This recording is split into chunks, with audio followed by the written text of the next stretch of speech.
آج کے انسان کے پاس جتنا علم، نالج، ٹیکنالوجی، ترقی اور فزکس، کیمسٹری، بایو اور پتہ نہیں کیا کچھ ہے نا، اور دنیا کی ہر بات کو وہ جانتا ہے. اوپر سے گوگل اس کے پاس ہے، یوٹیوب اس کے پاس ہے، اور سوشل میڈیا کی پوری یونیورسٹی اس کو پڑھانے کے لیے ہے. اس کے پاس بڑا نالج ہے، لیکن آج کے انسان کے پاس اتنا ہی عمل زیرو ہے. ساری دنیا کا آپ علم حاصل اکٹھا کر لینا، آپ کا بینک اکاؤنٹ کب چلے گا؟ جب آپ اس میں پیسے جمع کروائیں گے، یعنی جب آپ عملی زندگی میں اس علم کے اوپر عمل شروع کریں گے. نیک اعمال کی باتیں سنتے رہیں، موٹیویشن اسپیکر کی باتیں سنتے رہیں، اچھی باتیں سنتے رہیں، اور آپ نیک کام شروع نہ کریں، نماز شروع نہ کریں، قرآن شروع نہ کریں، حج نہ کریں، اور روزہ نہ رکھیں، اور نیک اعمال نہ کریں، تو آپ کے سارے نالج ہونے کا فائدہ آپ کو کیا ہوگا؟ زیرو ہو جائے گا، بلکہ الٹا پکڑ کا باعث بن جائے گا.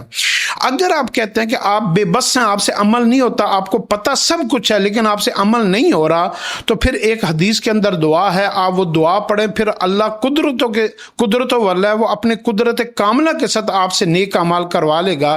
اور وہ دعا ہے، اللہم انفعنی بما علمتنی وعلمنی ما ینفعنی وزدنی علما.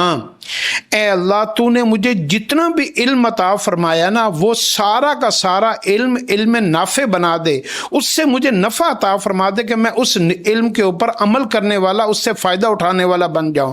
وعلمنی ما ینفعنی وزدنی علما. اور یا اللہ پاک، میں اس علم کو دوسروں کو بھی سکھاؤں تو دوسروں کو بھی اس کا فائدہ ہو، اور میرے علم میں، میرے صحیح والے علم میں اضافہ فرما.